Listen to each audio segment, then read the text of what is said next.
Hello and નમસ્કાર વિદ્યાર્થી મિત્રો, શું તમે જાણો છો કે આપણને પૃથ્વી ઉપર મનુષ્ય તરીકે આપણને જે જન્મ મળેલો છે ને એ જન્મ ખરેખર બહુ અગત્યનો છે. કારણ કે મનુષ્ય માટે આ પૃથ્વી ઉપર જીવવું એ ખરેખર ઈઝી નથી.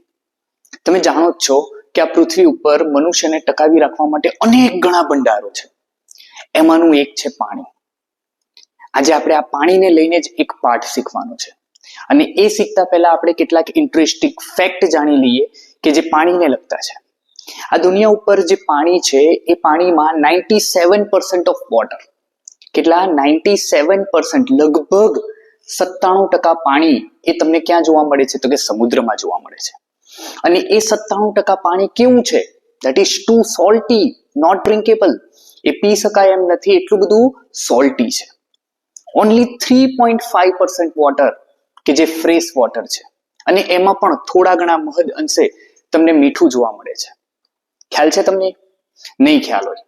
હજુ બીજું એક સરસ મજાની વાત કરું તમને. અરાઉન્ડ 68% ઓફ વોટર, આ પૃથ્વી ઉપર જે પાણી છે એમાં 68% ઓફ વોટર એ શું છે? તો કે આઈસ છે, ગ્લેશિયર છે. અને 30% પાણી એવું છે કે જે તમે ગ્રાઉન્ડ વોટરમાંથી મળે છે. એટલે કે 100% જે પાણી છે એ 100% પાણીનો 68% હિસ્સો તો ફક્ત આઈસ અને ગ્લેશિયરમાં છે. અને 30% જે પાણી છે એ ગ્રાઉન્ડ વોટર છે, જે આપણે ગણીએ છીએ ટેપ વોટર, જેને આપણે કહીએ. એક નવા જન્મેલા બાળકમાં અરાઉન્ડ 78% વોટર આપણને જોવા મળે. અને આપણા જેવા એક અડલ્ટમાં 55 થી 58% જેટલું વોટર હોય. જસ્ટ ઇમેજિન કે પાણી કેટલું મહત્વનું છે આપણા માટે. આપણી શરીરની રચના માટે પણ પાણી એટલું જ જરૂરી છે. બ્લડના સર્ક્યુલેશન માટે પણ પાણી એટલું જ જરૂરી છે. તો જસ્ટ તમે ઇમેજિન કરો કે પાણી આટલી બધી વિશેષતા ધરાવે છે. તો આજે આવો જ એક આપણે પાઠ શીખવાના છે કે જેનું નામ છે water and elixir of life. તો ચાલો શરૂ કરીએ આપણા પાઠને.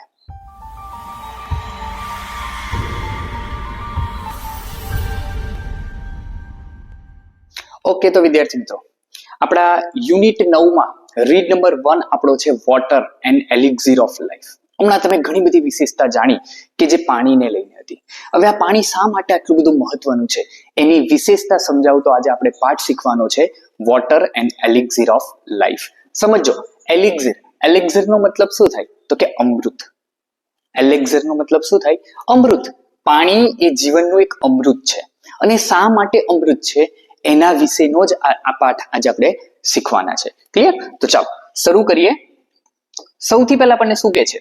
જો કહે છે, man has through the ages craved in vain for an imaginary elixir of life, the divine amrit. આપણને કહે છે કે માણસ through the ages, સદીઓથી, craved in vain, craved એટલે શું? તો કે તીવ્ર ઈચ્છા ધરાવવી.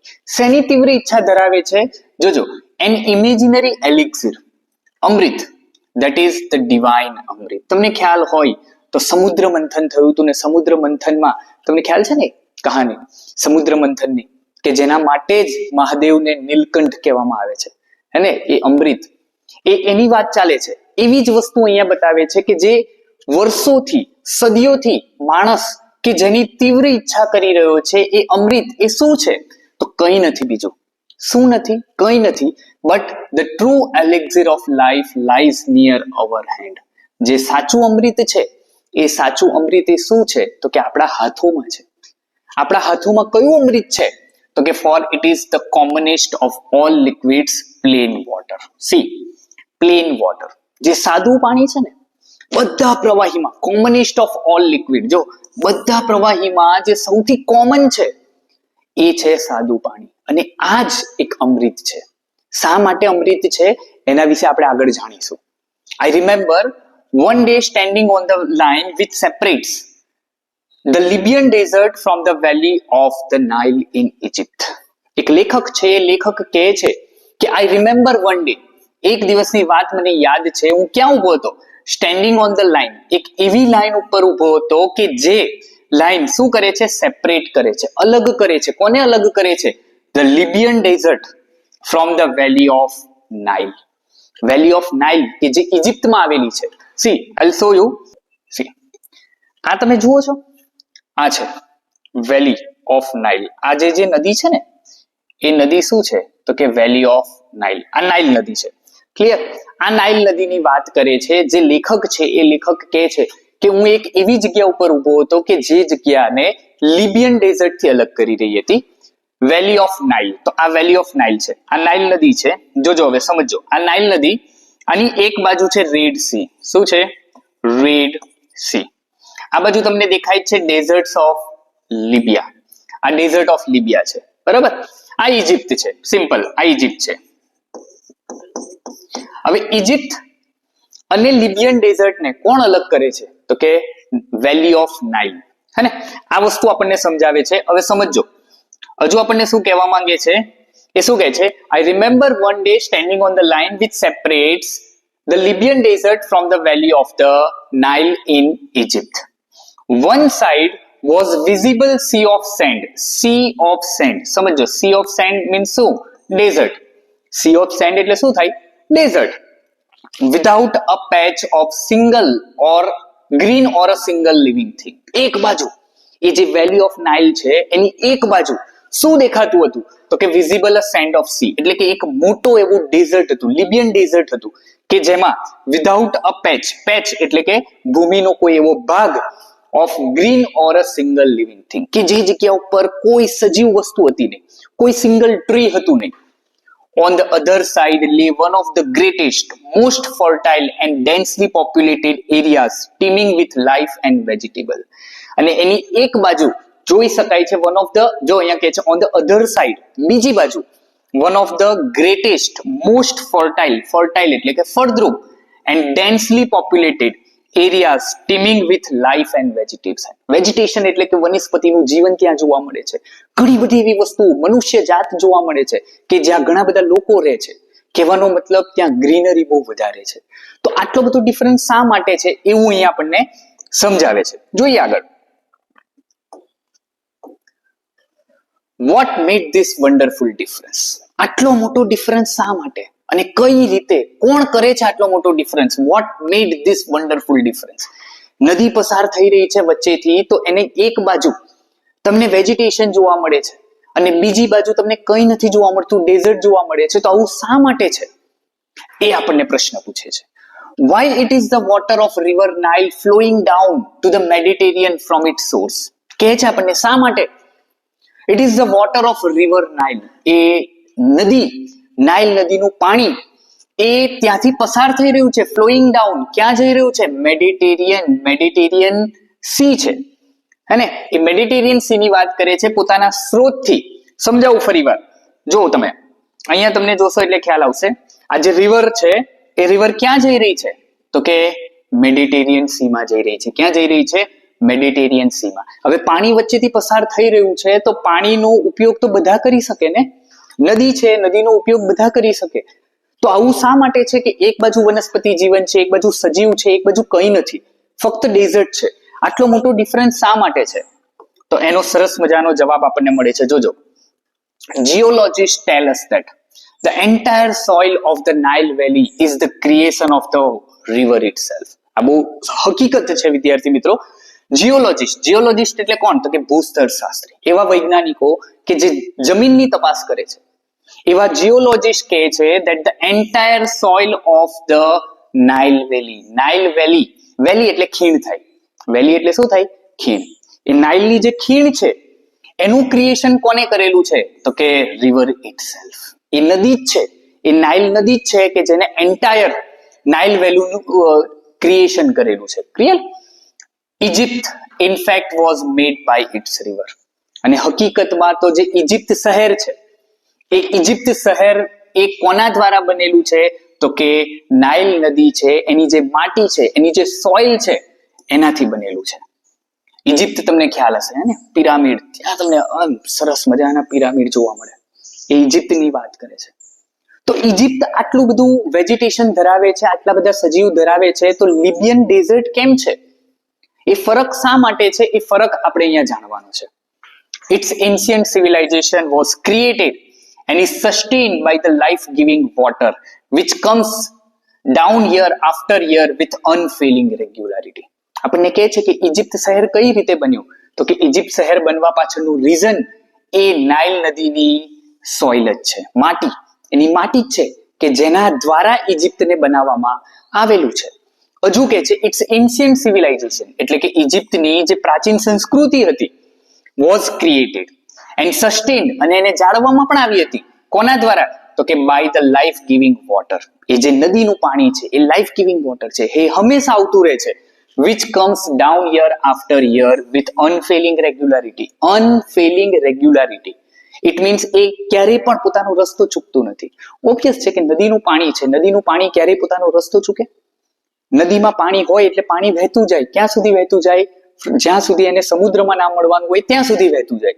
તો અહીંયા આપણને એ સમજાવે છે, this common substance which we take for granted in our everyday life is the most potent and the most wonderful thing on the face of our earth. આ જે પાણી છે, this common substance જેની વાત કરીએ છીએ આપણે, જે સામાન્ય એવો પદાર્થ, જેને આપણે એકદમ સામાન્ય એવો પદાર્થ ગણીએ છીએ, પાણી છે યાર. પાણી તમે જસ્ટ ઇમેજિન તો કરો, આપણે દરેકે દરેક વસ્તુ માટે પાણીનો ઉપયોગ કરતા હોય, હે ને? તો કોમન થયું કે નહીં? તો એ જ કહે છે કે આ જે કોમન પદાર્થ છે which we take for granted, જેને આપણે એકદમ તુચ્છ ગણી લીધેલું છે, નીચલી કક્ષાનું ગણી લીધેલું છે, in our everyday life is the most potent, કે જે સૌથી પ્રભાવી છે, and the most wonderful thing on the face of our earth. અને આ પૃથ્વી ઉપર સૌથી મહત્વનું છે એ શું છે? તો કે પાણી છે. શા માટે આવું કહે છે એનું રીઝન પણ આપણી પાસે છે, જોજો. It has played a role of vast significance in shaping the course of the Earth's history and continues to play the leading role in the drama of life on the surface of our planet. So કહે છે it has played a role of vast significance. Significance એટલે શું? મહત્વનું. શા માટે એને મહત્વનો role ભજવેલો છે? કોની વાત કરે છે? ઇટ મીન્સ અહીંયા વોટરની વાત કરે છે, પાણીની વાત કરે છે, કે પાણીએ આ દુનિયાની શેપ આપવામાં in the course of the earth's history. પૃથ્વી, આપણી જે પૃથ્વી છે ને, એનો ઇતિહાસ બહુ જૂનો છે. તમને ખ્યાલ છે કે આપણું ભારતનું નિર્માણ કઈ રીતે થયું? તમે ગૂગલ ઉપર સર્ચ કરશો ને એટલે તમને ખ્યાલ આવશે. ભારતનું નિર્માણ એ પાણીથી થયું છે. હવે તમને એમ થાય પાણી કઈ રીતે ભારતનું નિર્માણ કરી શકે? તો ગૂગલ કરીને એકવાર સર્ચ કરજો કે ભારત કઈ રીતે બન્યું છે, એટલે તમને ખ્યાલ આવશે. આ વર્ષો પહેલા, અબજો વર્ષો પહેલા પૃથ્વી ઉપર કંઈ નહોતું. જમીન એકબીજા સાથે જોડાયેલી હતી અને અલગ અલગ બહુ બધા ઉપખંડ હતા. એમાંથી ભારતનું ક્રિએશન થયું છે. એકચ્યુઅલી ભારત હકીકતમાં એ આફ્રિકા ખંડનો એક ભાગ છે. આફ્રિકા ખંડમાંથી ભારત છૂટું પડી અને પાણીના લીધે, પાણીના પ્રવાહને લીધે એ એશિયા ખંડ સાથે જોડાયેલું છે. તમે ગૂગલ કરશો એટલે તમને ખ્યાલ આવી જશે, જોઈ લેશો. તમે ગૂગલ કરવું હોય તો તમે જોજો કઈ રીતે, તમે જસ્ટ સર્ચ કરજો how Himalayas was frame. Himalaya કઈ રીતે બન્યો છે, તમે એ સર્ચ કરશો એટલે તમને ખ્યાલ આવી જ જશે. ક્લિયર? એટલે અહીંયા આપણને કહે છે કે પૃથ્વીની હિસ્ટ્રી, એમાં પણ એને પણ શેપ આપવામાં કોને મહત્વનો ભાગ ભજવેલો છે? તો કે પાણીએ ભજવેલો છે. And continues to play the leading role in the drama of life. અને આજે પણ મનુષ્યના જીવનમાં એ ઘણું બધું ઉપયોગી છે. On the surface of our planet water adds much to the beauty of countryside, be it just a little stream trickling over the rocks or a little pond by the wayside or where the cattle satisfied their thirst of an evening. શું કહે છે આપણને? water adds much to the beauty of the countryside. countryside યાદ રાખજો, countryside નો મતલબ શું થાય? ગામડું. પાણી, water adds much to the beauty. પાણી એ ગામડાની સુંદરતામાં વધારો કરે છે. આપણને ખ્યાલ છે, તમે કોઈ પણ ગામડામાં જાઓ, તમને એક નાનકડું એવું તળાવ તો જોવા મળી જ જશે, હે ને? અત્યારે કદાચ શહેરમાં તળાવ નહીં હોય, પણ ગામડામાં એક તળાવ તો તમને જોવા મળશે જ. એટલે જ કહે છે કે પાણી એ ગામડાની સુંદરતામાં વધારો કરે છે. be it, ભલે પછી એ જસ્ટ અ લિટલ સ્ટ્રીમ, ભલે ને એક પછી નાનકડું એવું ઝરણું હોય, ટ્રિકલિંગ ઓવર ધ રોક્સ, કે જે પર્વત અથવા તો રોક એટલે કે પથ્થર ઉપરથી પડતું હોય. ટ્રિકલિંગ, જો ટ્રિકલિંગ નો મતલબ શું થાય? નાના નાના ઝરણા સ્વરૂપે એ પથ્થર ઉપરથી પડતું હોય. ઓર અ લિટલ પોન્ડ, અથવા તો એક નાનકડું એવું તળાવ હોય. By the way side, way side મહત્વનું છે, રસ્તાની એક બાજુએ. Where the cattle satisfy their thirst of an evening. તમે જોતા હશો ગામડાની હકીકત છે આ તો, કે આપણા જે ઢોર છે એને પાણી પીવડાવવા માટે ક્યાં લઈ જઈએ? તો કે તળાવના એક કિનારે. તો આપણને એ જ કહે છે કે ગામડામાં આ બધી વ્યવસ્થા તમને ઓટોમેટિક જોવા મળે છે. તો એ ગામડાની સુંદરતામાં વધારો એટલા જ માટે કરે છે, ભલે એક નાનકડું એવું ઝરણું હોય કે જે પથ્થર ઉપરથી વહેતું હોય, અથવા તો એક નાનકડું એવું તળાવ હોય કે જેની બાજુમાં કેટલ એટલે પશુ, જે ઢોર છે એની વાત કરે છે, કે જે સાંજે આવીને પોતાની પ્યાસ, તરસ, થ્રસ્ટ એટલે તરસ छिपावता હોય. હવે એ કેટલું સુંદર મજાનું દ્રશ્ય હોય. The rain-fed tanks are a cheering sight when they are full. Rain-fed, યાદ રાખજો, rain-fed tanks. tanks એટલે પેલી આર્મીમાં આવે એ ટેન્ક નહીં, હા. અહીંયા rain-fed tanks નો મતલબ થાય વરસાદના પાણીથી ભરાયેલું એક સરોવર અથવા જળાશય. હવે એ તમે જસ્ટ ઇમેજિન કરો કે તમે ગામડામાં ગયા હોય અને ગામડામાં તમે તળાવને ફૂલ આખું પાણીથી ભરેલું જોયું હોય ને ત્યાં તમે બેઠા હોય તો એ નજારો કેવો હોય. એમાં પણ સાંજનો સમય હોય, આય હાય, સરસ મજાની સુંદરતા ત્યાં તમને જોવા મળે. તો એની વાત કરે છે અહીંયા કે એ ખરેખર જ્યારે ફૂલ હોય ને, are a cheering sight when they are full, એ જોવાનો એક આનંદ જ કંઈક અલગ હોય. This tanks play a vital role in South Indian agriculture. અને સાઉથ ઇન્ડિયન એટલે કે સાઉથ ઇન્ડિયાની વાત કરીએ ને તો આ જે જળાશયો છે એ પાણીથી ભરેલા જળાશયો એ એક વાઇટલ રોલ એટલે કે અગત્યનો ભાગ ભજવે છે. શેમાં અગત્યનો ભાગ ભજવે છે? તો આપણને કહે છે ઇન્ડિયન એગ્રીકલ્ચર, જે ભારતીય ખેતી છે. કારણ કે ખેતી માટે પાણી અવશ્ય જરૂરી છે. એક સરસ મજાના ફેક્ટની વાત કરું પાણીને લઈને જ. તમે યાદ રાખો વિદ્યાર્થી મિત્રો, આપણે એક દિવસનું જે ભોજન લઈએ છે ને, એક દિવસનું ભોજન, સવાર અને સાંજનું ભોજન, એને ગ્રો કરવા માટે 1700 ગેલન પાણીની જરૂર પડે. 1700 ગેલન. જસ્ટ ઇમેજિન કે 1700 ગેલન પાણીનો ઉપયોગ થાય ત્યારે તમે એક દિવસનું ભોજન મેળવી શકો છો, રાઈટ? તો અહીંયા વાત કરે છે in Mysore, for example, much of a rice is grown under them. મૈસૂરની વાત કરે છે. જો આ મૈસૂર એટલે પેલું ખાવાનું નહીં, પેલી મીઠાઈ આવે ને મૈસૂર, એ નથી. કર્ણાટકમાં આવેલા મૈસૂરની વાત કરે છે. Four example, much of the rice is grown under them. Much of a rice, ભાત, એ શેમાં બનાવવામાં આવે? તો કે એ જ પાણીમાં બનાવવામાં આવે છે.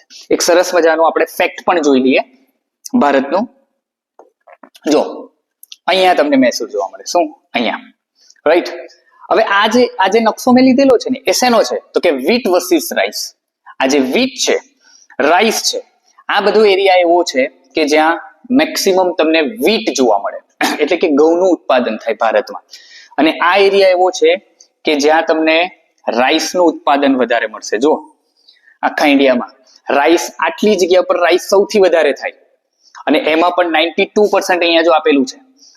આ રાઈસનું ઉત્પાદન કરતા જિલ્લાઓ છે, પ્રદેશ છે, અને આ જે છે એ ઘઉંનું ઉત્પાદન કરતા પ્રદેશો છે.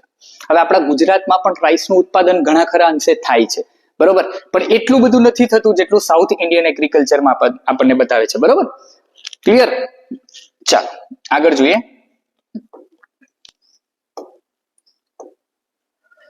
Some of these tanks are surprisingly large and it is beautiful sight to see the sun rise or set over them. જો એ કહે છે some of these tanks, આ જે rain fed tanks છે ને, એ કહે છે some of these tanks are surprisingly large. એટલા મોટા સરોવર હોય, એટલા મોટા જળાશય હોય that it is beautiful sight to see the sun rise or sunset over them. જો તમે અહીંયા ફોટો જુઓ છો, આ એક જળાશયનો જ ફોટો છે, અને આ જળાશય છે, કેટલું મોટું જળાશય છે.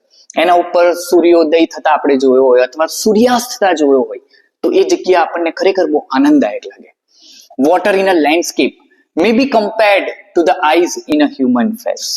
Water in a landscape, landscape એટલે કુદરતી દ્રશ્ય, તો આ એક કુદરતી દ્રશ્ય પણ કહી શકો, હે ને? Water in a landscape may be compared to the eyes in a human face. મનુષ્યની જે આંખો છે ને, એ આંખો સાથે એને સરખાવી શકાય. It reflects the mood of the air. It reflects, reflects એટલે શું? પ્રતિબિંબિત કરવું. શું પ્રતિબિંબિત કરે છે? તો કે આપણા મૂડ ઓફ ધ આર, આપણો કેવો મૂડ રહેશે એ નજારો જોઈને આપણે નક્કી કરી શકીએ. બીંગ બ્રાઇટ એન્ડ ગે. જો ગે નો મતલબ શું થાય? આનંદદાયક. When the sun shine turning to dark and gloomy when the sky is overcast. અત્યારે જો તમે આ પિક્ચર તમે અહીંયા જુઓ છો તો એમાં ઓવરકાસ્ટ છે. તો અલગ અલગ પ્રમાણે જેવું તમે લેન્ડસ્કેપ, જેવું તમે કુદરતી દ્રશ્ય, એટલે તમારી સામે આંખનો નજારો કેવો છે એના મુજબ તમારો મૂડ બદલાતો રહે. કેવો રહે? બીંગ બ્રાઇટ, તેજસ્વી અને આનંદદાયક વેન સન શાઇન. જ્યારે એકદમ સૂર્ય એકદમ ચમકીલો હોય, તમે જ્યારે સૂર્યને તમારી આંખોની સામે જોતા હોય ત્યારે એ એકદમ આનંદદાયક લાગે. Turning to dark and gloomy. ધીરે ધીરે જ્યારે વાદળછાયું વાતાવરણ બને ત્યારે એ ધૂંધળું બની જાય છે. When the sky is overcast. જ્યારે વાદળો છવાઈ ગયા હોય આંખોની સામે ત્યારે એ મૂડ આપણો બદલાતો રહે છે. તો એ આપણને સિમ્પલ અહીંયા પાણીને લઈને જે જળાશયની વાત કરે છે એના વિશેની આપણે સમજણ મેળવી. હવે આગળ જોઈએ.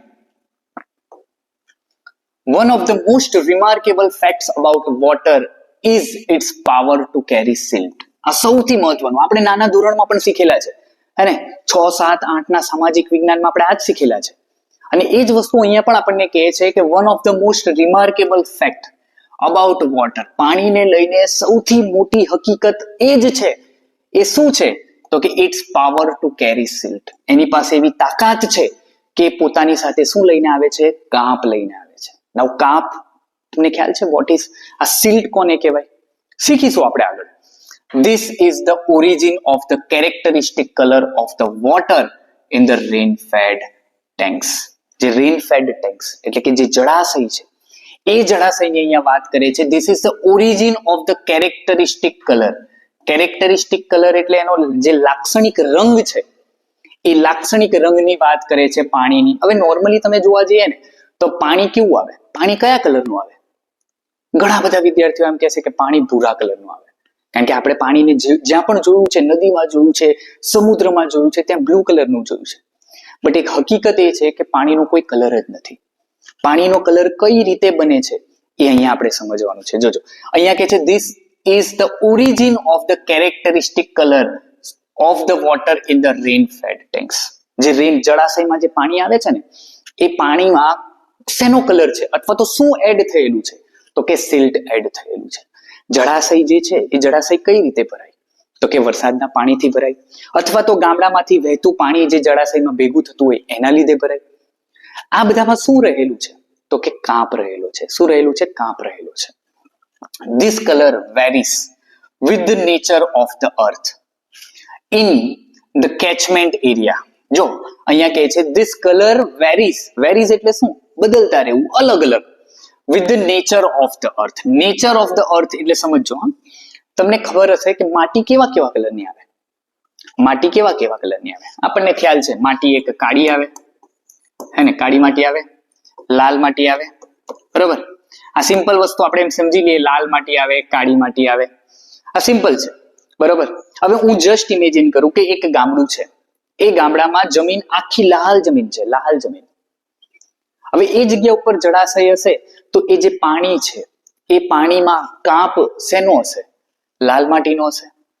ઓબ્વિયસ છે. કોઈ એક બીજું ગામ છે કે જેમાં બીજું એક સરોવર છે, એ છે કાળી માટીથી બનેલું, તો એમાં જે કાંપ આવશે એ કેવો આવશે? કાળા કલરનો આવશે, હે ને? બ્લેક. કારણ કે કાળા માટીમાંથી જે કાંપ નીકળે છે એ કેવો હોય? કાળા જ કલરનો હોય ને. કાંપ it means what? A particle of a soil, હે ને? પાર્ટિકલ જ હોય ને, એક નાનકડો અણુ હોય. તો સિમ્પલ આપણને સમજાવે છે. અહીંયા શું કહે છે? The colour varies with the nature of the earth in the catchment area. catchment area એટલે શું? તો કે વરસાદનું પાણી જ્યાં સંગ્રહ કરેલું છે એ. તો એ catchment એરિયાનો કલર એ કેવો આવે? તો કે ઓબ્વિયસ છે, નેચર ઓફ ધ અર્થ.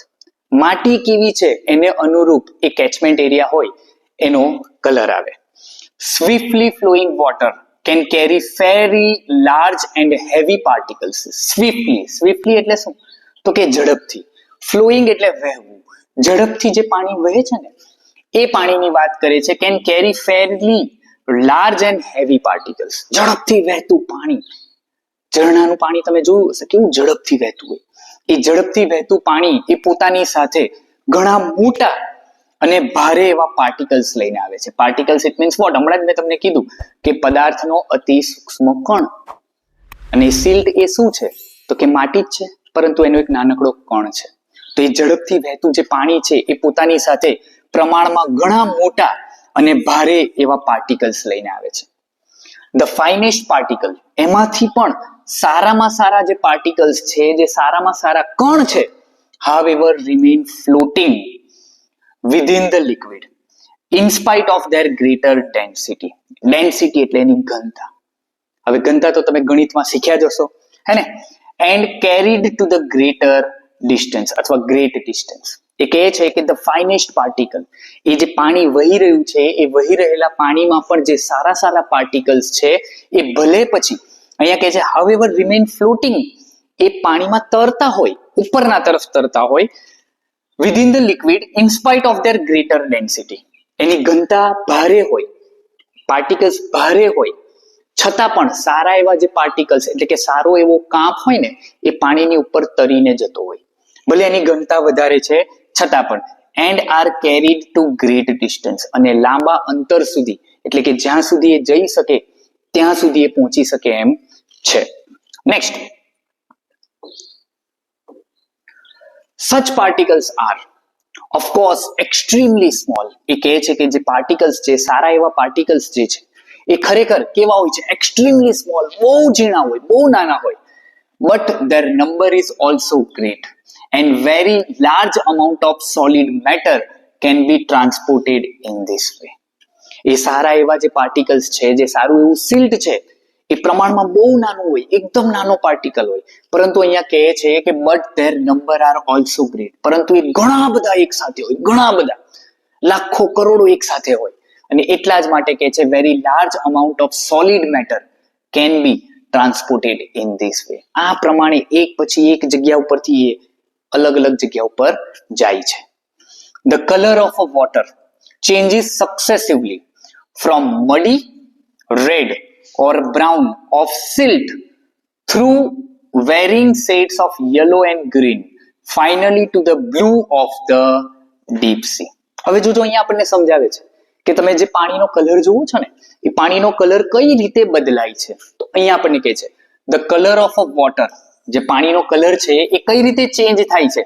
તો કે સક્સેસિવલી એટલે કે વારાફરતી ફ્રોમ ધ મડી રેડ, સૌથી પહેલા તો મડી રેડ, કાદવના રંગનો, કથ્થઈ કલરનો મડી રેડ, ઓર બ્રાઉન અથવા જેને તમે કથ્થઈ કહો છો, બ્રાઉન ઓફ સિલ્ટ, કારણ કે સિલ્ટ જે છે ને એ કથ્થઈ કલરનું હોય, એટલે માટી જે તમે જેવા પ્રકારની માટી હોય એવા પ્રકારનું સિલ્ટ હોય.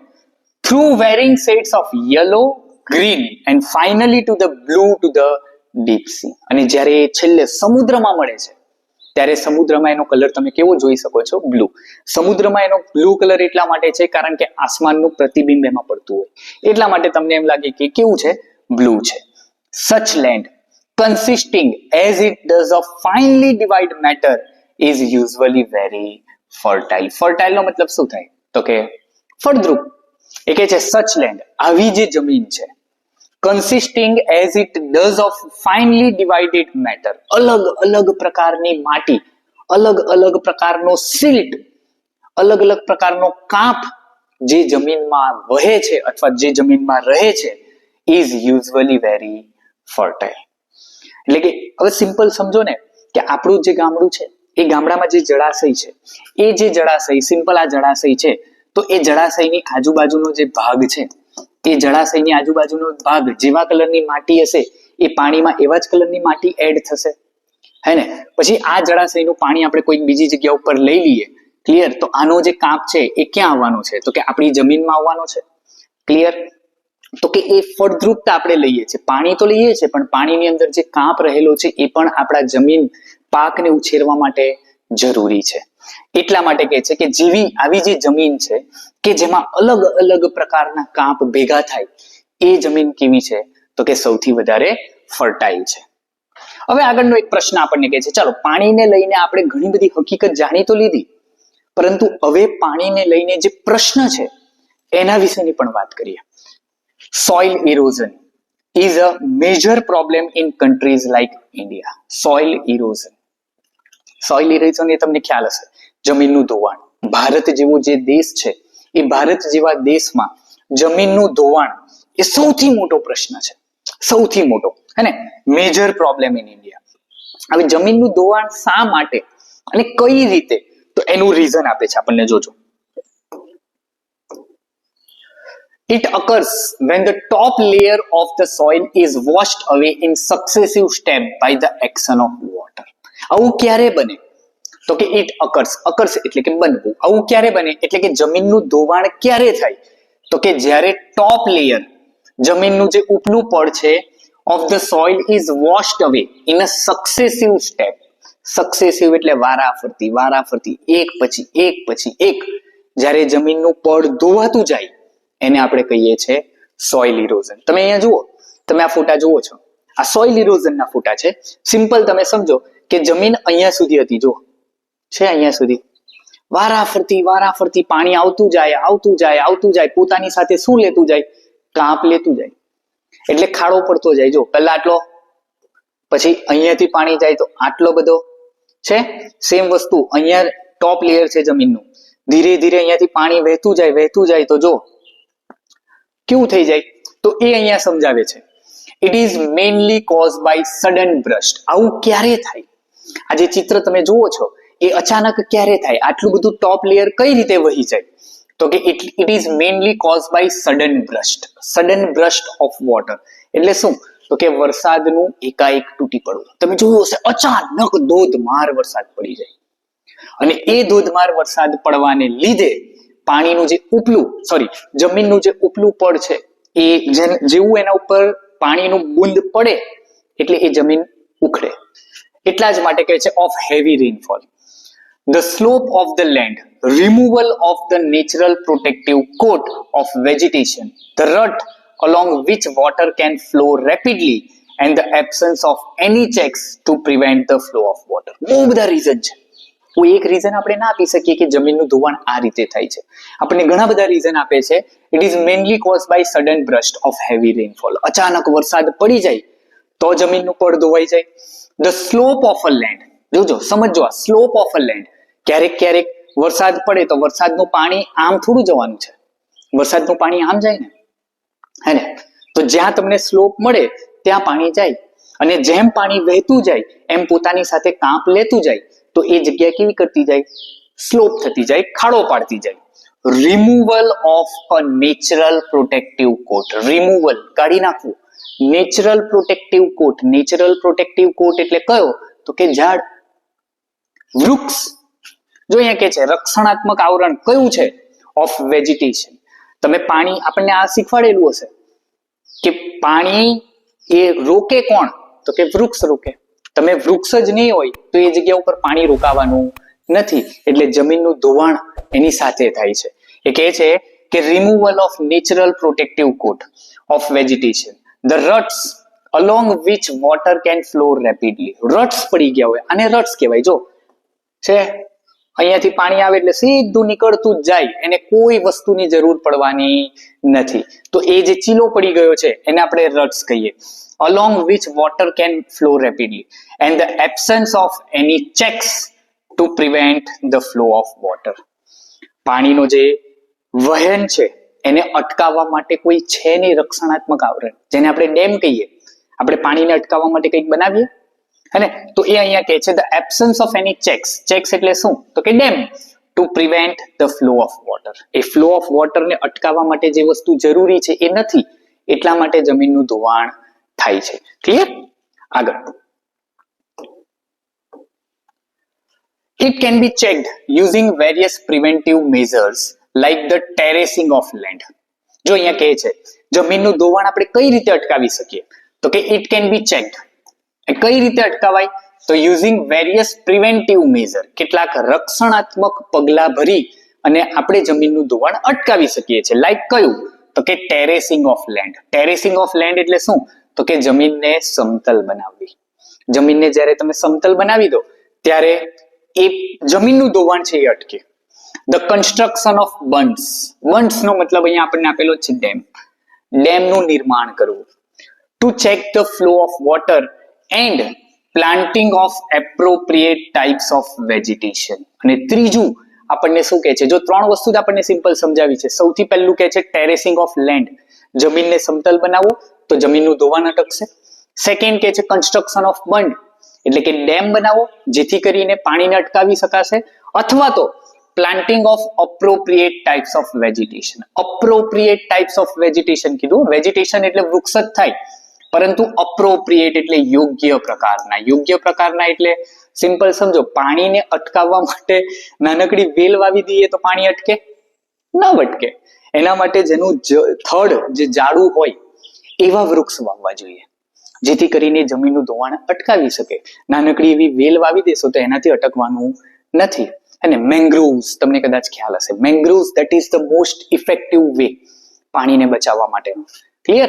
તો જો અહીંયા તમે જુઓ છો, આ જે છે એ ટેરેસિંગ ઓફ લેન્ડ છે. જ્યારે લેન્ડને આ રીતની ટેરેસિંગ એટલે કે એક સમતળ બનાવવામાં આવે, ભલે પછી એ પહાડ ઉપર હોય, એ માઉન્ટેન ઉપર હોય, પણ આ પ્રકારની જ્યારે જમીન બનાવવામાં આવે ને તો જમીનનું ધોવાણ છે એ અટકી શકે. કન્સ્ટ્રક્શન ઓફ બંડ્સ, તમે જુઓ આ પ્રકારનો ડેમ બનાવી દો જેથી કરીને પાણીનું અહીંયા ધોવાણ, પાણી અહીંયાથી જતું અટકી જાય તો જમીનનું ધોવાણ તમે અટકાવી શકો છો. These are the preventive measures, આને આપણે કહી શકીએ. આગળ, the conservation and utilization of water is fundamental for human welfare. જો હજુ આપણને પાણીને લગતી કેટલીક વાતો કરે છે. ધ કન્ઝર્વેશન એટલે શું? તો કે વપરાશ. એન્ડ યુટિલાઇઝેશન એટલે કે એનો ઉપયોગ. Of water is fundamental four human welfare. મનુષ્યના વેલફેર માટે, મનુષ્યના સારા માટે પાણીનો વપરાશ અને પાણીનો ઉપયોગ એ ખરેખર મૂળભૂત વપરાશ છે. કારણ કે પાણી વગર આપણે જીવી નથી શકવાના, હે ને? Much of Indian agriculture depends on seasonal rainfall. અને આ દરેક વ્યક્તિ જાણે છે કે મચ ઓફ ઇન્ડિયન એગ્રીકલ્ચર, ભારતની જે ખેતી છે એ શેના ઉપર આધાર રાખે છે? તો કે સિઝનલ રેનફોલ. સિઝનલ રેનફોલ એટલે ચોમાસા દરમિયાન જે વરસાદ પડે છે એના ઉપર જ આપણા જે ખેડૂતો છે એ શું કરે છે? તો કે વાવણી કરે છે, ખેતી કરે છે. And therefore very sensitive to any failure of irregularity of the same. એ કહે છે કે ભારત એક ખેતી પ્રધાન દેશ છે અને ખેતી શેના ઉપર થાય છે? તો કે એક સિઝનલ રેનફોલ ઉપર, ચોમાસા દરમિયાન થતા વરસાદ ઉપર જ ખેતી આધારિત છે. And is therefore very sensitive to any failure or irregularity of a same. હવે તમે જસ્ટ માનો કે કોઈ એક વર્ષ એવું આવે છે કે જ્યારે વરસાદ જ નથી પડતો તો ખેતી પણ નહીં થાય. કોઈ એક એવું વર્ષ આવે છે કે જેમાં અતિશય વરસાદ પડે છે, અતિવૃષ્ટિ થઈ જાય છે, વધારે પડતો વરસાદ પડે છે તો પણ ખેતી નહીં થાય. એટલા માટે કહે છે કે એટલું ખરેખર સંવેદનશીલ છે to any failure or irregularity of a same. જો આમાંથી કંઈ પણ થાય ને, બેમાંથી કોઈ પણ એક રીઝન આવે ને તો ખેતી થતી નથી. The problem of soil erosion and the inadequate of or irregular rainfall are closely connected with each other. કઈ વસ્તુ એકબીજા સાથે જોડાયેલી છે? તો the problem of soil erosion, જે જમીનના ધોવાણનો જે પ્રશ્ન છે એ પ્રશ્ન, and of inadequate નો મતલબ અહીંયા આપણને આપેલો છે not enough, પર્યાપ્ત ન હોય એટલું, પૂરતું ન હોય તેટલું. or irregular rainfall એટલે આજે પડે કાલે ન પડે, જરૂરી જે વરસાદ છે આખા વર્ષ દરમિયાન એ ન પડે, આ બધા કારણ હોય તો are closely connected with each other. એટલે આ સમજો, વધારે પડતો વરસાદ પણ નથી કામનો, ઓછો વરસાદ પણ નથી કામનો. પ્રોપર વરસાદ હોય તો જ એક ખેડૂત માટે કામનો છે. તો અહીંયા આપણને સમજાવે છે કે જે જમીનના ધોવાણનો જે પ્રશ્ન છે અને વરસાદનો ઇરેગ્યુલર રેનફોલનો જે પ્રશ્ન છે એ બંને એકબીજા સાથે જોડાયેલા છે, are connected with each other. એટલે બંનેના પ્રશ્નનું સોલ્યુશન એક જ આવે. શું આવે? તો અહીંયા સમજાવે છે.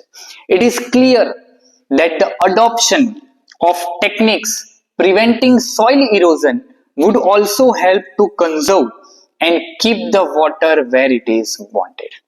Obvious છે ને, જમીનના ધોવાણનો જે પ્રશ્ન છે એ જમીનના ધોવાણનો જ પ્રશ્ન એ આપણા ખેતી માટે પણ લાગુ પડે. તો અહીંયા એ જ કહે છે, it is clear that the adopt એટલે સ્વીકારવું. શું સ્વીકારવું? Of techniques preventing soil erosion, soil ઇરોઝનને અટકાવવા માટેનો, એટલે કે જમીનના ધોવાણને અટકાવવા માટેના જે પણ કંઈક ટેકનિક છે એ technique would also help to conserve and keep the water where it is wanted. જે જગ્યા ઉપર પાણીની જરૂર છે એ જગ્યા ઉપર પાણીને આપણે આપીશું તો જરૂરી જ છે, ઓબ્વિયસ છે. જમીનના ધોવાણ માટે જે રસ્તાઓ તમે અપનાવો છો એ જ રસ્તા ખેતી કરવા માટે પણ જરૂરી છે. કારણ કે જો પાણીને વહી જતું આપણે અટકાવીશું તો ઓબ્વિયસ છે એના માટે શું બનાવવું પડશે? ડેમ બનાવવો પડશે. અને એક નાનકડો એવો ડેમ બનાવવાથી પાણી પણ બચશે, એનો સંગ્રહ થશે ને, કન્ઝર્વ થશે ને વોટર. અને જે જગ્યા ઉપર પાણીની જરૂર છે એ જગ્યા ઉપર આપણે પાણી પહોંચાડી શકીએ છીએ. તો બંને પ્રશ્ન એક સાથે સોલ્વ થઈ શકે એમ છે. Next, In India, an immense quantity of rainwater runs off the ground. અને ભારત જેવા દેશની વાત કરે છે, immense quantity, immense એટલે વધારે પડતું, quantity of rainwater runs off the ground. કારણ કે આપણું ઘણું બધું પાણી, વરસાદ ઘણો બધો પડે છે અને એ વરસાદનું પાણી ક્યાં જતું રહે છે? તો કે પાછું સમુદ્રમાં જતું રહે છે. આપણે કોઈ એવા રસ્તા નથી અપનાવેલા કે જેના થકી પાણીને રોકી શકાય. તો અહીંયા આપણને એ સમજાવે છે, the collection and utilization of this water is important. વરસાદનું પાણી એ ખરેખર અમૃત છે. That is elixir. એ જ વાત કરે છે, the collection and utilization of this water is important. આ પાણીનો સંગ્રહ કરો અને ત્યારબાદ એનો ઉપયોગ કરો એ જરૂરી છે. Much of it find its way to sea. અને એમાંનું ઘણું ખરું પાણી તો સમુદ્રમાં જ જાય છે. આપણે એનો ઉપયોગ કરવા માટે ટેવાયેલા નથી. આપણે ક્યારેય આપણા જ ઘરની અંદર જે એક અંડરગ્રાઉન્ડ ટાંકી છે એ બનાવતા નથી. કારણ કે અંડરગ્રાઉન્ડ ટાંકી આપણે બનાવીએ ને, જેમાં વરસાદનું પાણી આવે, એ જ સૌથી અગત્યનું. પણ એવું કોઈ કરતું નથી. આપણે નોર્મલી ખાલી એકાદ બે ટબ લઈ અને આપણે એમાં ખાલી વરસાદનું પાણી ભરી રાખીએ છીએ, બીજું કંઈ નથી કરતા. પરંતુ એ કહે છે કે ઘણું ખરું પાણી એ વરસાદ આવે છે, વરસાદ જાય છે, આપણને એની સાથે કોઈ ફરક નથી. હા, જેટલું ખેતરમાં પડ્યું, વાડીમાં પડ્યું એટલું સારું, પણ એવું નથી. આપણે એને બચાવ કરવાનો છે, એને અટકાવવાનું છે. તો કઈ રીતે થાય? Incredibly large quantities of the precious fluid are thus lost to the country. જો આપણા ભારત જેવા દેશની જ વાત કરે છે, incredibly, અવિશ્વસનીય રીતે, large quantity of the precious fluid are thus lost to the country. એકવાર વરસાદનું પડેલું પાણી જ્યારે સમુદ્રમાં જતું રહે છે ને, ત્યારે એ પાણીનો આપણે નષ્ટ કર્યો ગણાય. કારણ કે એ પાણી અમૃત છે. એનો ઉપયોગ આપણે ઘણી બધી રીતે કરી શકીએ છીએ. અને આવું પ્રિશિયસ, આવું કિંમતી પાણી જ્યારે સમુદ્રમાં જતું રહે ને, it means that is the waste of water. આપણે પાણીનો વ્યય કરેલો છે એવું ગણી શકાય. The harnessing of our rivers, the waters of which now mostly run to waste is need of the hour. Need of the hour એટલે શું? આજના સમયની માંગ હોવી. આજના સમયની એક તો માંગ છે. શું છે? The harnessing of our river. હાર્નેસિંગ કરવું, ઇટ મીન્સ વોટ? તો કે પાણીને વહી જતું અટકાવવું. તમે અહીંયા જુઓ, આ પ્રકારની હાર્નેસિંગ ઓફ વોટર. નદી છે તો એ નદીને એ મુજબ આપણે સિમ્પલ જો તમે હાર્નેસ કરવાની છે, જેથી કરીને પાણી એ વહી જાય નહીં. The waters of which now mostly run to waste, કે જેનું પાણી સીધું સમુદ્રમાં જઈને ભળી જાય છે, એ થવા દેવાનું નથી. તો શું કરવું પડશે? હાર્નેસિંગ કરવું પડશે. હાર્નેસિંગ ઇટ મીન્સ અહીંયા તમારે ડેમ બાંધવો પડશે, જેને આપણે ચેક ડેમ કહીએ. એ ચેક ડેમ થકી તમે આટલું પાણી તો સ્ટોર કરી શકશો, અને આ સ્ટોર થયેલું પાણી, ભલે વધારાનું પાણી જતું રહે છે, પણ આ ચેક ડેમ બનાવવાથી, હાર્નેસ કરવાથી આ પાણીનો સંગ્રહ થઈ શકશે અને આ પાણીનો ઉપયોગ તમે તમારી ખેતીમાં કરી શકશો. બાય એગ્રીકલ્ચર થાય ને. તો એ વસ્તુ અહીંયા સમજાવે છે કે એ આજના સમયની માંગ છે. આ ખૂબ જરૂરી છે. નેક્સ્ટ જોઈએ. Vast areas of land which at present are mere scrub jungles could be turned into a fertile and prosperous land by courageous and well planned action. જો બહુ સરસ મજાની વાત કરે છે. Vast areas of land. Vast area એટલે બહુ મોટો એરિયા એવો છે જમીનનો, which at present mere jungle, કે જ્યાં સ્ક્રબ જંગલ. સ્ક્રબ જંગલ એટલે ખબર ને? સ્ક્રબ ઇટ મીન્સ જે આપણને જરૂરી ન હોય એવા છોડવા, એવા વૃક્ષ ધરાવતો જે જંગલ છે. could be turned into fertile and prosperous land by courageous and well planned action. courageous એટલે કે ધીરજપૂર્વકના, વેલ પ્લાન્ડ એટલે સારી રીતે પ્લાન થયેલા. એવા બે રસ્તાઓ છે, એકદમ સહેલાઈથી, ધીરજપૂર્વકના અને પહેલેથી નિર્ધારિત કરેલા એક્શન મુજબ તમે આવા જમીનને શું કરી શકો છો? ફળદ્રુપ કરી શકો. જે જગ્યા ઉપર જંગલ છે, જે જગ્યા ઉપર કંઈ નથી થતું, એ જગ્યાની વાત કરે છે. could be turned into fertile and prosperous land. તમે જુઓ, અહીંયા તમે જોઈ શકતા હશો, આ એરિયા છે, આ જંગલ છે, કે જે જંગલમાં ખરેખર કંઈ ઉગતું નથી, કંઈ થતું નથી. તો એવા જંગલને તમે આવી ફર્ટાઇલ લેન્ડ બનાવી શકો છો.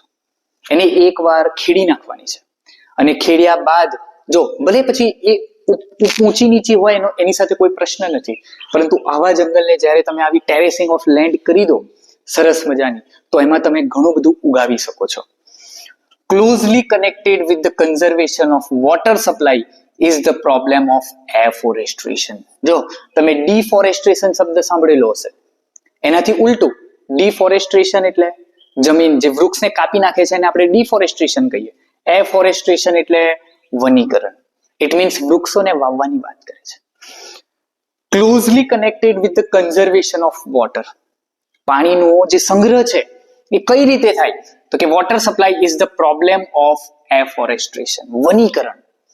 જેટલા વૃક્ષો વાવશો એટલું જ તમારા માટે સારું છે, આ પૃથ્વી માટે સારું છે, આપણા માટે સારું છે, કારણ કે એના થકી જ તમે જમીનનું ધોવાણને અટકાવી શકશો. The systematic planting of suitable trees in every possible or even in impossible areas is one of the most urgent needs of India. Bharat જેવા દેશની તો ખરેખર આ એક જરૂરિયાત છે. શું જરૂરિયાત છે? The systematic planting of suitable trees. મેં તમને કીધું ને, પેલું appropriate, suitable, આ બધું એક જ કહેવાય. યોગ્ય પ્રકારના ઝાડ એ વાવવા એ ભારત જેવા દેશમાં તો ખરેખર બહુ જરૂરી છે. The systematic planting of suitable trees in every possible or even impossible areas is one of the most urgent need of India. Bharat જેવા દેશમાં એક યોગ્ય પ્રકારના ઝાડ વાવવા, એવી જગ્યા ઉપર જે જગ્યા ઉપર તમે પહોંચી પણ શકો છો, અને એવી જગ્યા કે જે જગ્યા ઉપર પહોંચવું લગભગ અસંભવ છે, એવી જગ્યા ઉપર પણ જો યોગ્ય પ્રકારના ઝાડ વાવવામાં આવે તો જમીનનું ધોવાણ અટકી શકે એમ છે. Such plantation would directly and indirectly prove a source to hidden wealth to the country. કારણ કે આ પ્રકારનું પ્લાન્ટેશન એ ડિરેક્ટલી અથવા ઇનડિરેક્ટલી આપણા પાણીના રક્ષણ માટે ખૂબ જરૂરી છે. prove a source of hidden wealth to the country. કારણ કે તમે એ પ્રકારના વૃક્ષો વાવશો તો જમીનનું ધોવાણ અટકશે, પાણી અટકશે, અને એ પાણી ક્યાં જશે? જમીનમાં જશે. અને એકવાર જમીનમાં ગયેલું પાણી એનો ઉપયોગ આપણે ફરીવાર પાછો કરી શકીએ એમ છે. Next, they would check soil erosion. અને એ જ વૃક્ષો એ શું કરશે? જમીનનું ધોવાણ અટકાવશે. conserve the rainfall of the country from flowing away to waste and it will also supply cheap fuel. જો એ કહે છે આ જ વૃક્ષો છે કે જે વૃક્ષો એ જમીનનું ધોવાણ અટકાવશે. conserve the rainfall એટલે કે જે પાણી પડે છે, વરસાદનું જે પાણી પડે છે એને બચાવશે પણ ખરું, કારણ કે of the country from flowing અવે, કારણ કે જે પાણી અત્યાર સુધી વહી રહ્યું છે એ પાણીને વહી જતું અટકાવશે.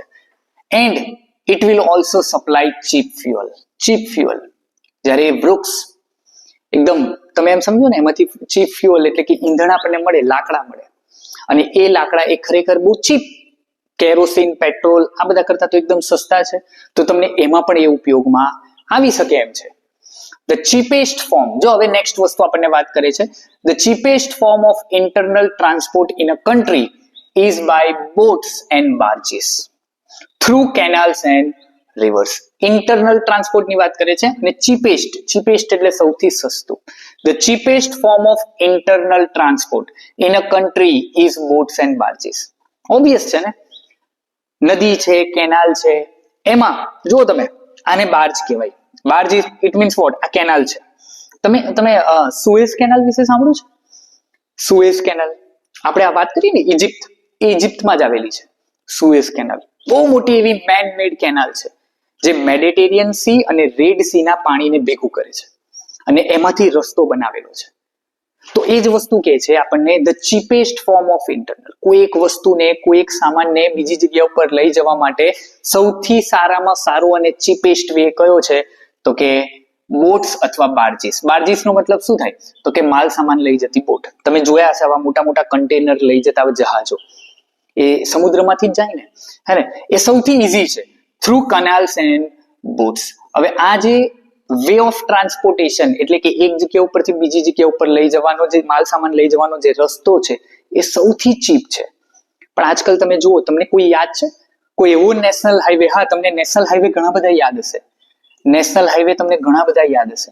અને આજકાલ તો તમે જુઓ આપણા કાશ્મીરમાં, જમ્મુ કાશ્મીરમાં એક સરસ મજાનો બ્રિજ બાંધી દીધેલો છે 2 પહાડની વચ્ચે, હે ને, હમણાં રિસન્ટલી જ ઓપન થયો છે.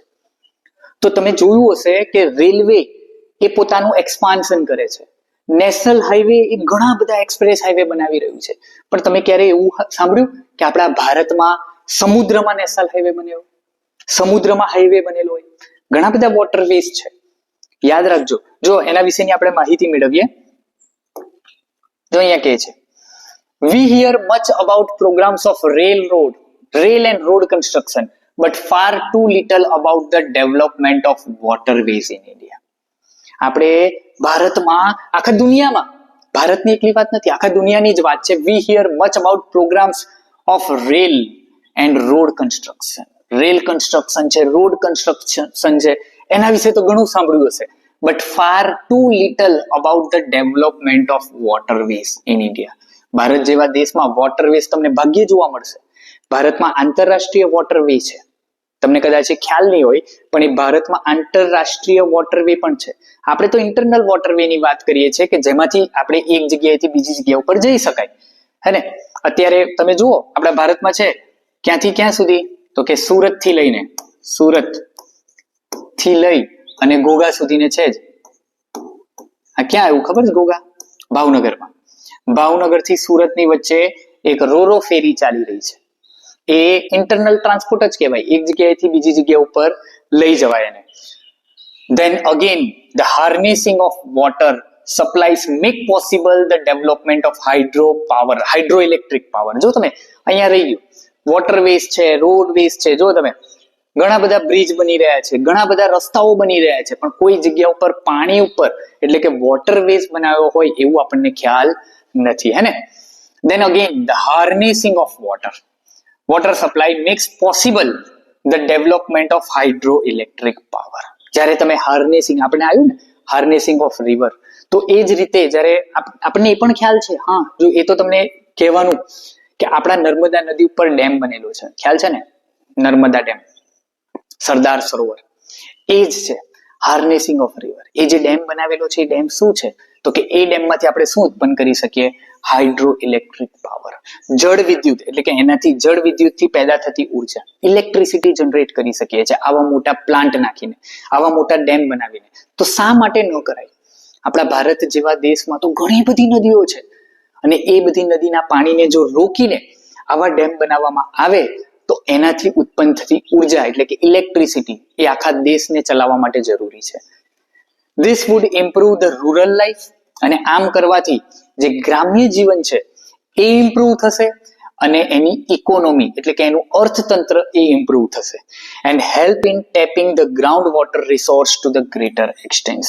અને જ્યારે તમે એ પ્રકારનો ડેમ બનાવો ત્યારે એની પાછળનું જે રિઝર્વિયર હોય એટલે કે જે જગ્યા ઉપર પાણીનો સંગ્રહ થતો હોય, તો એ જમીનમાં જ્યારે પાણી જાય છે ત્યારે તમે એને ટેપ વોટર, જેને ગ્રાઉન્ડ વોટર રિસોર્સ પણ કહેવાય, એ પણ મહદઅંશે વધે છે.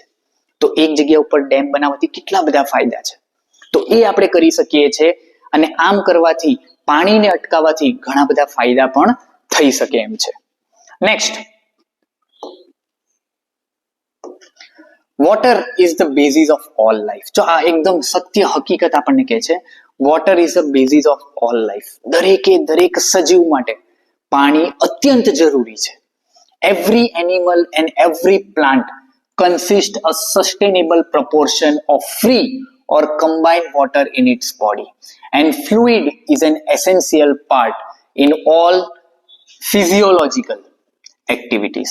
Obvious છે, પાઠની શરૂઆતમાં જ મેં તમને કીધું કે એક ન્યૂબોર્ન બેબી જે છે એ ન્યૂબોર્ન બેબીમાં 78% વોટર રહેલું છે. કેટલું? 78% વોટર. અને એક અડલ્ટમાં પણ ઓલમોસ્ટ આટલા જ પ્રમાણમાં પાણી રહેલું છે. તો એ પાણી શા માટે જરૂરી છે? આપણું જીવન શા માટે જરૂરી છે? એ પાણીના લીધે છે. એવરી એનિમલ, દરેક પ્રાણી, અને એવરી પ્લાન્ટ, દરેક વૃક્ષ કન્ટેન્સ અ સબસ્ટેન્શિયલ પ્રપોર્શન એટલે કે વિશાળ માત્રામાં free or combined water in its body એટલે કે એના બોડીમાં ઓલરેડી પાણી રહેલું છે. And fluid is an essential part in all physiological એટલે કે શારીરિક એક્ટિવિટી. અત્યારે આપણે જે કંઈ તમે સાંભળી રહ્યા છો બેઠા બેઠા, હું બોલી રહ્યો છું, આ શેના કારણે છે? મારા શરીરમાં એક વિશાળ માત્રામાં પાણી રહેલું છે અને એના જ લીધે આપણે દરેકે દરેક પ્રકારના શારીરિક કામ કરી શકીએ છીએ. Moisture in the soil is equally necessary for the life and the growth of plant and trees. કોઈક પ્લાન્ટ છે, કોઈ ઝાડ છે, એ ઝાડ ક્યારે ગ્રો થઈ શકે? તો કે મોઇસ્ચરથી. એ મોઇસ્ચર ક્યાં રહેલું હોય? તો કે સોઇલમાં રહેલું હોય. ઇઝ ઇક્વલી નેસેસરી એટલે જરૂરી છે for the life and the growth of plants and tree. આપણને એમ થતું હોય કે આપણા ઘરે કોઈ એક ઝાડ વાવેલું હોય તો એ ઝાડને આપણે દરરોજ પાણી આપતા રહીએ. એ શા માટે? તો કે એમાં જે જમીન છે એ જમીનમાં ભેજ બને અને એ ભેજના લીધે એ વૃક્ષમાં વધારો થાય. પાણીના લીધે નથી થતો. તમે જે પાણી આપો છો એના લીધે નથી થતો. એ પાણી ધીરે ધીરે ભેજ બનાવે છે અને એ ભેજના લીધે એ જે વૃક્ષ છે, એ છોડ છે, એ વિકસિત પામે છે. તો આટલું જરૂરી છે પાણી. Thus, although water is the commonest of all liquid, it is the most uncommon of liquids with amazing properties which are responsible for its unique power of maintaining animal and plant life. એટલા જ માટે કે છે thus, તેથી જ although water is commonest, ભલે પાણી એ સૌથી સામાન્ય એવું લિક્વિડ છે, it is the most uncommon of liquids with amazing property. એનામાં એવા ગુણધર્મ રહેલા છે કે જે ગુણધર્મ થકી એ કોઈ પણ એનિમલ અથવા કોઈ પણ પ્લાન્ટ લાઈફને વધવા માટે, જીવવા માટે, આપણા જેવા લોકો માટે પાણી એટલું જ જરૂરી છે. એમાં એવો યુનિક પાવર રહેલો છે કે જે યુનિક પાવર થકી આપણે પોતાનું અસ્તિત્વ ટકાવી શકીએ છીએ. ક્લિયર? એટલે તમને ખરેખર આ પાઠ અહીંયા પૂરો થાય છે, પણ આ પાઠ પૂરો થયા પછી તમને ખ્યાલ આવ્યો હશે કે પાણી ખરેખર આપણા માટે કેટલું જરૂરી છે, કેટલું આવશ્યક છે. રાઈટ? તો ધેટ્સ ઇટ મિત્રો. આ તો તમારું unit number 9, read number 1, water and elixir of life. આ યુનિટ તમને કેવો લાગ્યો, આ એક્સપ્લેનેશન તમને કેવું લાગ્યું, એ નીચે કમેન્ટ બોક્સમાં કમેન્ટ કરીને જરૂરથી જણાવજો. અને ચેનલ ઉપર પહેલી વાર આવ્યા હોય તો ચેનલને હમણાં સબસ્ક્રાઇબ કરી લેજો, કારણ કે આના જેવા ઘણા બધા પાઠ, ઘણા બધા યુનિટ્સ એ આપણી જ ચેનલ ઉપર તમને જોવા મળી જશે. તો એકવાર સબસ્ક્રાઇબ કરી દો, પછી તમારે શીખવા માટે, અંગ્રેજી શીખવા માટે ક્યાંય જવું પડશે નહીં. ક્લિયર? તો ચાલો ફરી એકવાર મળીશું એક સરસ મજાના વિડીયો સાથે. ત્યાં સુધી જય હિન્દ.